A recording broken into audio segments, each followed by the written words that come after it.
He says I can start talking. Okay, I'm good at that. Today we're going to talk about sari ribbon. Do you know what sari ribbon is? Well, you know those beautiful silk dresses that ladies in India wear? You know, kind of wraps around their body and up over their shoulder, and it's so graceful. Well, they have mills that make that fabric, and so when they have overruns or the saris get old or whatever, they rip it up into strips and we get it as sari ribbon. And as a lot of you know, we're about to have the Sari Ribbon Party blog hop. If you're catching this months later down the road, you might want to check Bisou Boutique's creative group because there'll be some pictures there from the blog hop, or you can check my blog for the archives if you're coming in late, or if you're watching this today. The blog hop is going to be October 14th, and if you would like to participate, there are very few rules. The first rule is you have to use sari ribbon, which is this stuff. The second rule is you have to make jewelry from it. And the third rule is you need to have a blog hop. You need to have a blog, because we're going to have a blog hop. Or you need to belong to Bisou Boutique's creative group so you can put your picture there for us to see. So either or.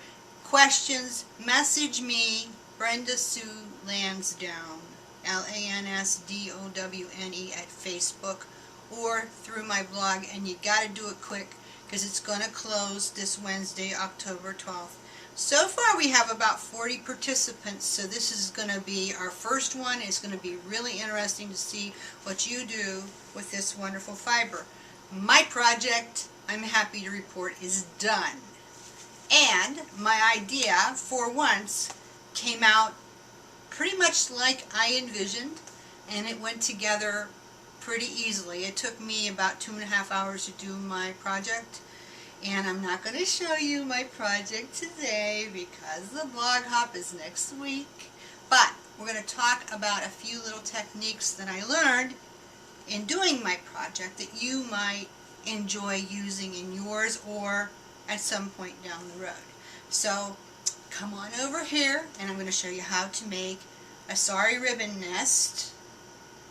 I'm going to show you how to make a wrapped spool bead, and also how to employ sari ribbon in a neckline treatment. So come on over and I'll show you what I found out. Okay, so my hands look really bad because I've been working with polymer clay. I think I got most of it off. We're going to do one of those today too, a polymer clay video, but today, right now, we are going to start with spool beads. And basically, it's just one of these little craft store spools that you buy, a little wooden spool in the wood section in your favorite craft store. I don't carry them because I figure you can get them anywhere, but I don't know, maybe I should. If you think I should, tell me and I'll get you some.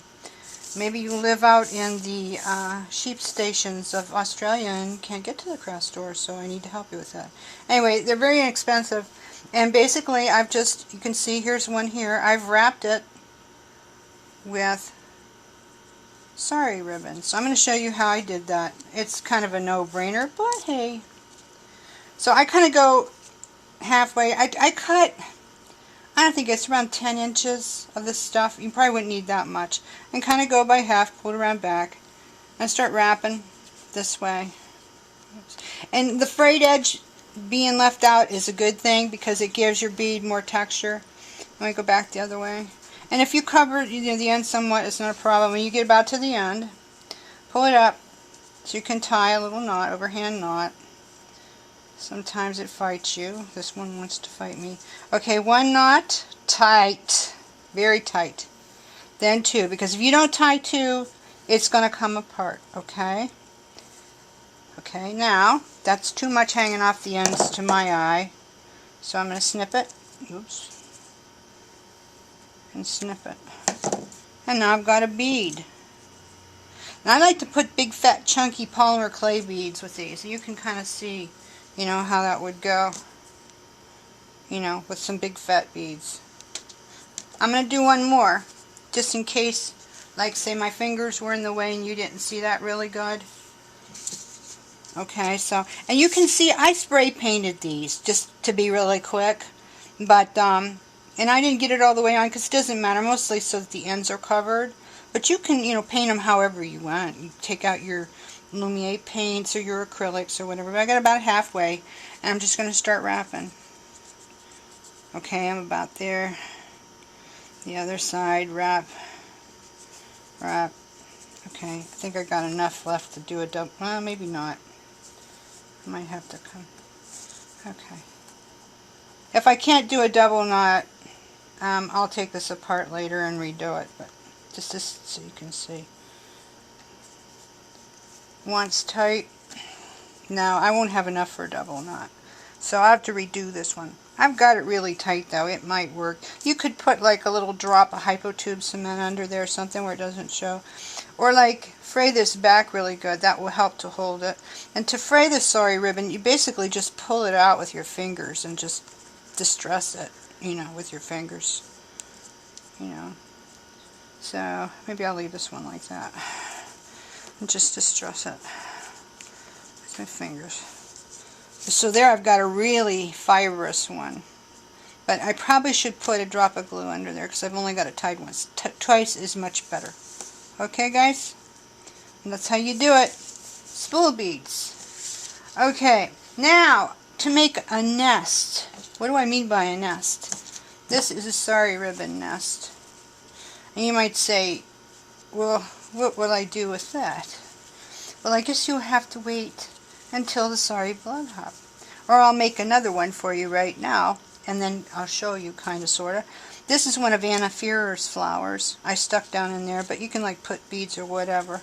I just kind of quickly, but basically you need about 8 feet of sari ribbon. And you'll take one end and you'll tie it. No, probably not like that. I'm still kind of working this out. It's something that you kind of have to work out for yourself, but I tie it like to make like a fat knot several times. And honestly, if you took sari and you tied it a whole bunch of times, you could probably make a real fibrous, cool looking bead out of it. Okay, I'm going to cut this off. Alright, Tim Holtz tonic scissors. Love these. We carry them at this site. Gotta have them. Okay, I know that was kind of commercial, wasn't it? Okay, now I'm going to start just rolling this. Now, if I'm a little bit fumbly fingered on this, I'm sorry. It's really hard to do this stuff on camera and get it right. But basically, it's just something you work. You just start rolling it, rolling it, rolling it, rolling it, rolling it. And then every so often, you'll see that the sari kind of takes twists and turns. And that's actually a good thing. And the fiber sticking up out, that's a good thing too. Because that just makes it more interesting. That's the thing about sari. It is very, very fibrous. It's very ravelly. You know, you kind of make a mess when you work with sari. Okay, now, this is another thing about sari. Every so often you'll come to a seam. But that just makes it cooler. Now we're going to another color. Sari every so often, like in the 30 feet spools or whatever you want to call them, hanks that you buy from our website. You'll see that. Or if you buy it by kilo or however you get it, you're going to see that. But see how it's kind of making like a rose. And if it gets a little too loose, you know, just pull it up.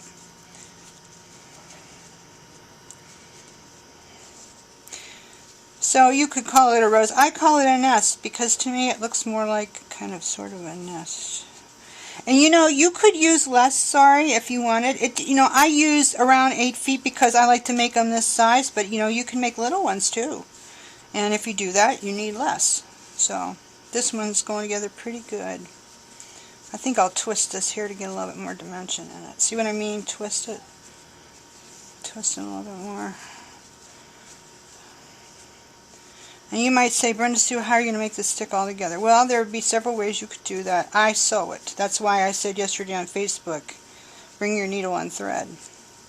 But actually, see, I've got this, but it doesn't matter. You just kind of put it back in place.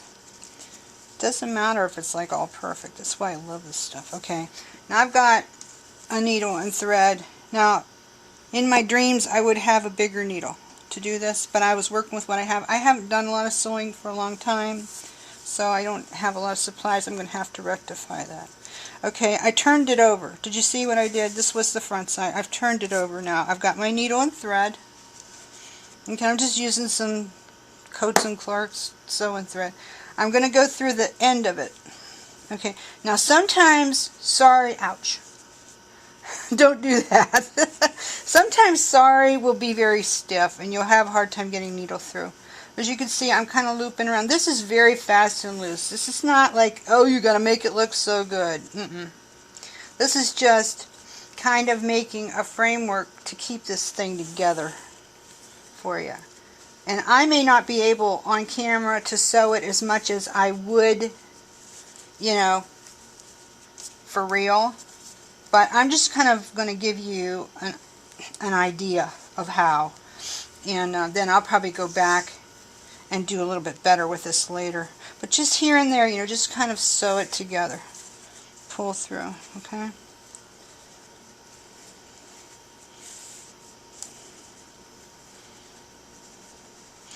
And if a stitch shows here and there, you know, so what? You know, try to maybe pick some thread that kind of sort of goes with the Sari you're using, which I kind of sort of have. So it won't matter. Okay, now that's good enough to keep together. Now I'm going to pull this back and I'm going to come up through to the other side. Okay, now I need to pull this back. I'll have to sew that down a little bit later, but here's my nest. Okay, now I need some eggs. See, I'm going to have to sew that in too better. But I can. I've got it all down here. It's just fussing with it a little bit. Okay, some eggs. Let's see. Don't like that color choice. That's kind of cool. Let's do this one. And again, I'm just kind of doing this to show you how this goes. Let me get it here again. Rather than, you know, it being all perfection. You could probably even take one of your spools and make it be one of your eggs. I don't know. Just you need a bead. You need some polymer clay beads or whatever. This seems like it's falling apart. Don't worry about it. You just put it back together later. What about, ooh, which one, guys? We could do both. I don't know, I kind of like this one better. Anyway, to give you the idea, here's the other one I made. See, I put a little cinnabar bead in there.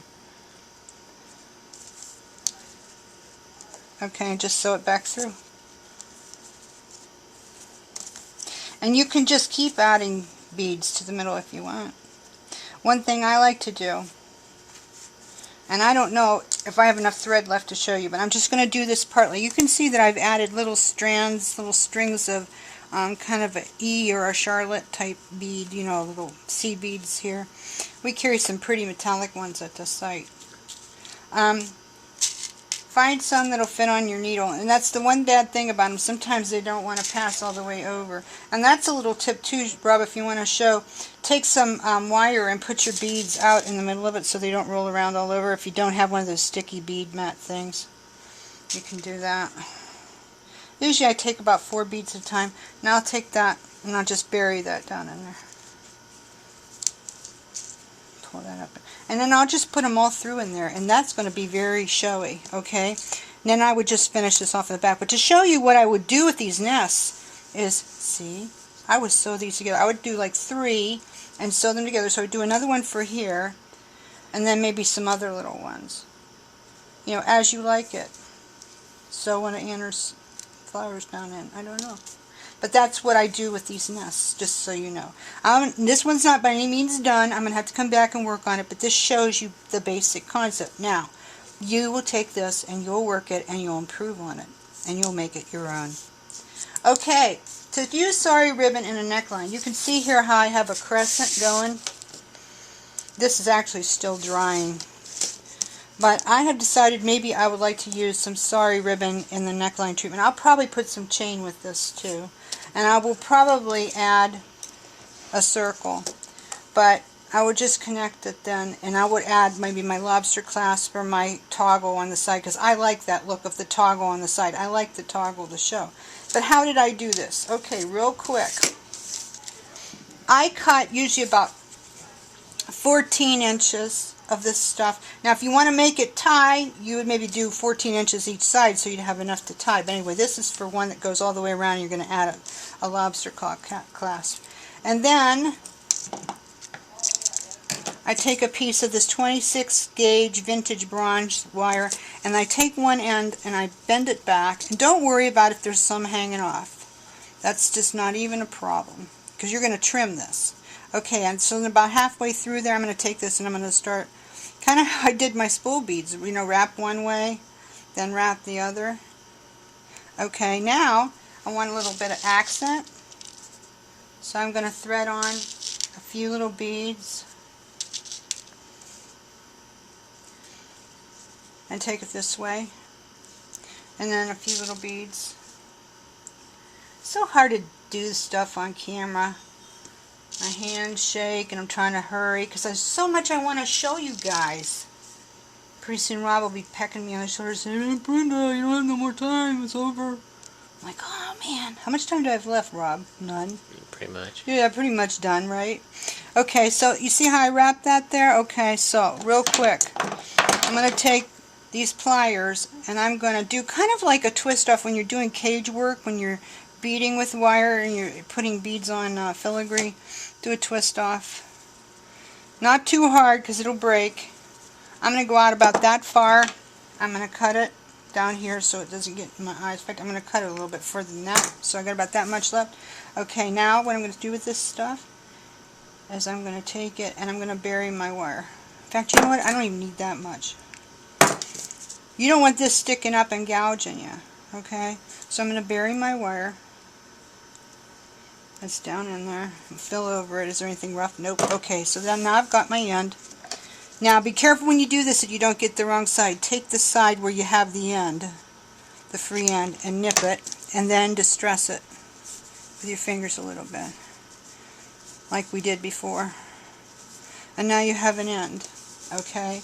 And what you'll do is you'll take these. I love these. We sell these at the site. This it's kind of a very thin but very large jump. I think it's 10 millimeter. Put that through there, and now you have your connection. So I can even bend this with my fingers. So for a connector, you might want to do, for a necklace, you might want to put 2 through and double jump ring it. But there you go. And you can leave the distressed end front, and I would do the other end, and then it'll be like that. Maybe you use them together. I don't know. Wrap them together. But anyway, that gives you 3 ideas. You can do wrapped spools. You can make nests, which you will group and cluster. This could be your neckline treatment on this kind of thing, or even on a metal piece. So I hope you enjoyed this. If you have questions, you know where I am. It's best to contact me through my website or at Facebook, because that's where I'll see you fastest. If you try and contact me right here at YouTube, a lot of times I miss those, and sometimes I have trouble getting the system to respond to you correctly. It won't go through. So contact me at bsueboutiques.com, where we carry Sari ribbon, where we carry the stuff to make this beautiful crescent, which is rusty black, and the other items that I've used today.